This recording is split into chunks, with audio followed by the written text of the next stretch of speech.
අයිබෝන් හැමදෙනාටම. ඉතින් ඔන්න මං කිව්වා වගේම ඇත්තටම දවස් දෙකක් පරක් වුණා. බොට්ගේ ප්‍රොෆෝමන්ස් 100ක account එකකින් මාසයක් රන් කරලා බලන එක තමයි මගේ ටාගට් එක උනේ.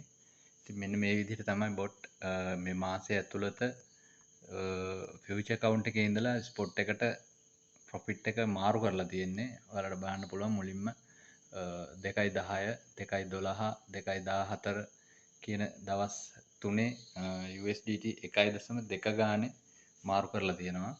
ඊට පස්සේ 1.5 ගානේ මාරු කරලා තියෙනවා. ඔයාලට බලන්න පුළුවන් 2.18 2.20 22 24 27 3.1 3.3 3.5 මේ විදිහට 1.5 ගානේ මාරු කරලා තියෙනවා.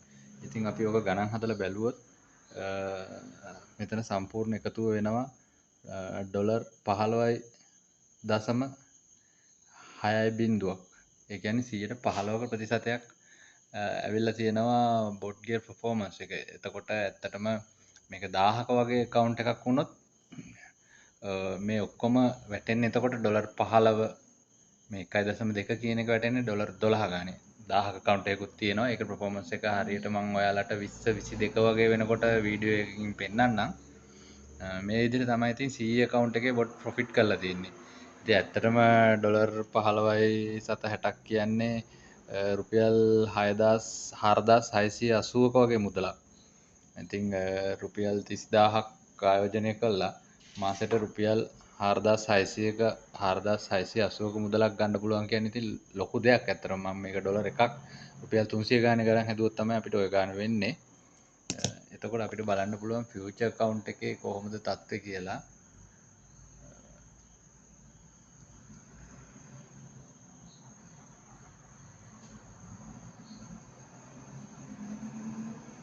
ෆියුචර් account එකේ දැනට 122ක ඔයගලන්ට පේනවා මෙතන 30 day PNL කියන එක ඩොලර් 22.61ක්. ඒ කියන්නේ 122ක ලාභයක් අරගෙන තියෙනවා. මේ තින්නේ 6 වෙනිදා තමයි ඉන්වෙස්ට්මන්ට් එක කරේ. 7 වෙනිදා ඉඳලා මේ විදිහට ප්‍රොෆිට් කරලා තිනවා. ලොස් නැහැ. මේ එකම එක දවසක් තමයි 0.01ක ලොස් එකක් ගිහිල්ලා තින්නේ. මගේ නම් ඇත්තටම එක ලොස් එකක්වත් ගිහිල්ලා නැහැ. සමහරුන්ගේ චූටි ලොස් තියෙනවා. ඒ කොහොම ගණන් හදලා බැලුවොත් ඕවරෝල් ප්‍රොෆිට් එකේ තමයි රන් වෙන්නේ. පොඩි ලොස් ඔය 0.1යි 0.02යි 0යි ඔය වගේ තමයි ලොස් තියෙන්නේ. අනිත් ඔක්කොම ප්‍රොෆිට් තමයි තියෙන්නේ. ඉතින් ඇත්තටම මේක ලොකු ගාණක් ආයෝජනය කරන්න පුළුවන් කෙනෙකුට සල්ලි බැංකුවට දානට වඩා හොඳ ගාණක් ගන්න පුළුවන් මේකෙන්. තමන්ගේ ෆන්ඩ් එක තියෙන්නේ තමන්ගේ බයිනෑන්ස් එකේ. කිසිම රිස්ක් එකක් නැහැ. අනිත් එක මෙයා ට්‍රේඩ් කරන විදිහ මම පෙන්නන්නම්. ආයෙත් සැරයක්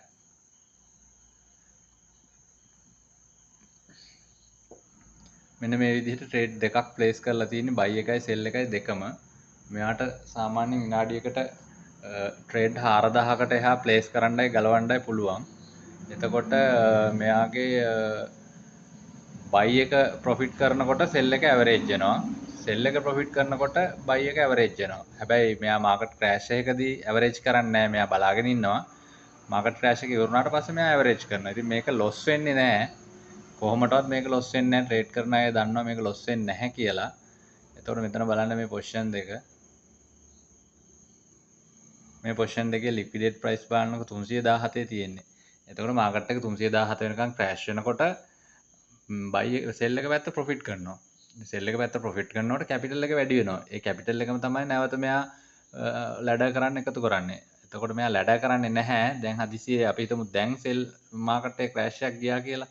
මාකට් එක ඉතින් ඇත්තටම දැන් මේ වෙලාවේ තියෙන්නේ මාකට් ප්‍රයිස් එක ඇවිල්ලා 604 BNB USDT කියන එක.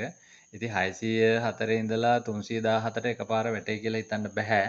වැටුණත් ගැටලුවක් වෙන්නේ නැහැ. මොකද සෙල් පැත්තේ ට්‍රේඩ් එකක් ප්ලේස් කරලා තියෙන නිසා එයා දානවා ගලවනවා. එයා ප්‍රොෆිට් කර අපේ කැපිටල් එකත් වැඩි වෙනවා. ඉතින් කොහොමත්ම මේක රිස්ක් එකක් නැහැ. මට තේරෙන විදිහට නම් මේක සුපිරි ප්‍රොජෙක්ට් එකක්. සල්ලි තියෙන අය මේකට ආයෝජනය කළා මේකෙන් ප්‍රතිලාභ ගන්න පුළුවන්. ඉතින් ওই ටික තමයි මම මාසයක් යද්දී මේකේ ප්‍රූෆ් දානවා කියලා කිව්වා.